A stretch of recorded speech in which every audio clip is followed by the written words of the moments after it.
নিয়োগ বাণিজ্য, ঘুষ, দুর্নীতি ও অনিয়মের অভিযোগে পঞ্চগড় জেলা ও দায়রা জজ আদালত ও চিফ জুডিশিয়াল ম্যাজিস্ট্রেট আদালতে 4 বিচারকের অপসারণের দাবিতে আদালত ঘেরাও করে বিক্ষোভ করছেন বৈষম্য বিরোধী ছাত্র আন্দোলন সহ সাধারণ শিক্ষার্থীরা।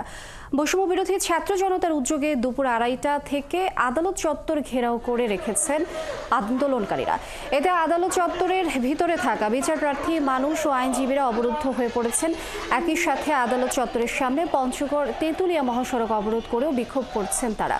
এতে দুর্ভোগে পড়েছেন সাধারণ যাত্রীরা।